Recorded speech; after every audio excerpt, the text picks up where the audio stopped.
Operation সিন্দুরের অধীনে বুধবার গভীর রাতে শুরু হওয়া গোলাবর্ষণে ভারতীয় সীমান্ত চৌকি এবং সাথে পাশাপাশি থাকা সাধারণ এলাকা লক্ষ্য করে মর্টার গুলি এবং কামানের গুলিগুলি সংকটজনকভাবে গ্রামগুলির নিকটে এসে পড়ে। অপারেশন সিন্দুরের অধীনে ভারতের প্রতিশোধমূলক ক্ষেপণাস্ত্র হামলার পর পাকিস্তান সেনাবাহিনীর গোলাবর্ষণের সময় সৈনিক ল্যান্স নায়েক দীনেশ কুমার শর্মা সামনের দিকে কর্তব্যরত অবস্থায় ছিলেন।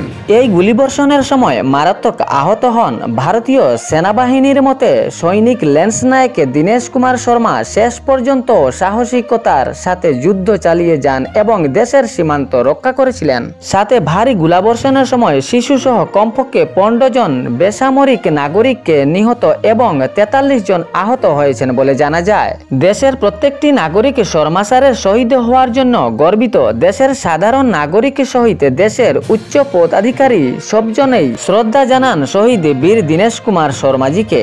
পাঞ্জাব দিল্লির আইপিএল ম্যাচ হঠাৎ বাতিল করা হলো। কোনো বৃষ্টি হয়নি, ইন্দো পাক সংঘাতের আঁচ লাগলো আইপিএলেও। হঠাৎ করে বাতিল করা হলো পাঞ্জাব দিল্লির আইপিএল ম্যাচ। বেজে উঠল সাইরেন, এরপর সঙ্গে সঙ্গে নিভিয়ে দেওয়া হলো স্টেডিয়ামের ফ্লাড লাইট। অনুমতি দেওয়া হলো দর্শকদের মাঠ ছাড়ার জন্য। পাঞ্জাব দিল্লির আইপিএল ম্যাচ চণ্ডীগড় ধর্মশালায় বাতিল হলো। ধর্মশালার পরবর্তী আইপিএল ম্যাচ সরিয়ে নেওয়া হয়েছে আহমেদাবাদে। অপারেশন সিন্দুর পর উচ্চ সতর্কতা জারি করা হলো তাজমহলেও। হামলার আশঙ্কা তাজমহলেও কয়েক গুণ বাড়িয়ে দেওয়া হলো নিরাপত্তা এই এলাকায়। পাকিস্তানের রাওয়ালপিন্ডি স্টেডিয়াম খেপে দিল ভারত, গুড়িয়ে দেওয়া হলো পাকিস্তানের রাওয়ালপিন্ডি স্টেডিয়াম। পাকিস্তানের রাওয়ালপিন্ডি স্টেডিয়াম অধিকাংশ ভেঙে পড়েছে ড্রোন হামলায়।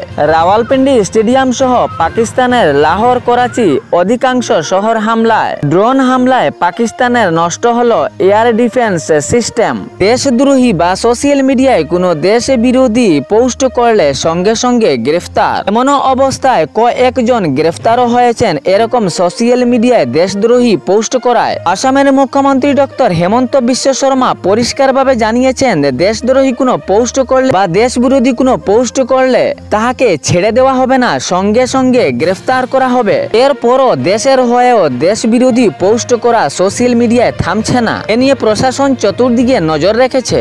বরাক উপত্যকার বিভিন্ন জায়গায় এরকম দেশদ্রোহী পোস্ট করায় কয়েকজনকে আটক করা হয়েছে। এর মধ্যে আটক করা হলো নাসিম লস্করকেও।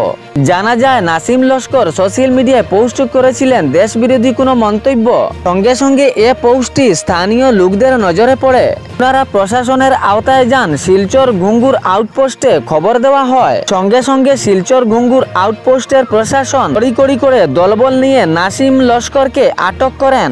জানা যায় শিলচর দুর্গাপল্লীর নাসিম লস্কর এই দেশবিরোধী পোস্ট করেছিলেন। এখন মামলা শিলচর ঘুঙ্গুর থানায়। অল্প বৃষ্টিতে ভাসল করিমগঞ্জ তথা শ্রীভূমি জেলার অধিকাংশ রাস্তাঘাট সহ বাজারহাট। ভয়াবহ পরিস্থিতি হয়ে উঠেছে mission road, settlement road, Brajendra road, Paglapatti সহ রমণী রোড। এরকম অধিকাংশ এলাকা জলের তলায়। এমনকি ঘর বাড়িতে ঢুকেছে এই বৃষ্টির জল। শিক্ষা প্রতিষ্ঠানের জায়গায়ও বৃষ্টির জল ঢুকে জলাময় হয়ে উঠে পড়েছে।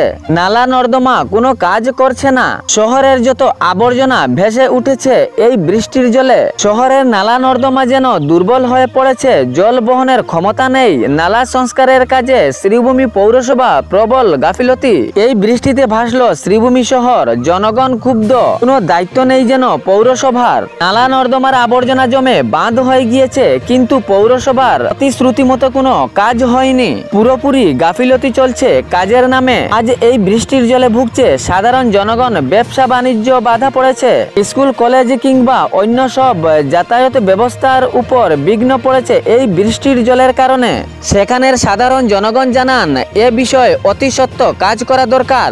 খবর শুনছেন কেটিসি বিন্দাস টিভি হইতে। ভিডিওটি লাইক করে শেয়ার করতে ভুলবেন না যাতে সঠিক সংবাদগুলো অন্যজনের কাছে পৌঁছায়। এবং ইউটিউবে দেখলে ভিডিওটি লাইক করে চ্যানেলটি সাবস্ক্রাইব করে রাখবেন। খবরটি শেষ পর্যন্ত শোনার জন্য সবাইকে ধন্যবাদ।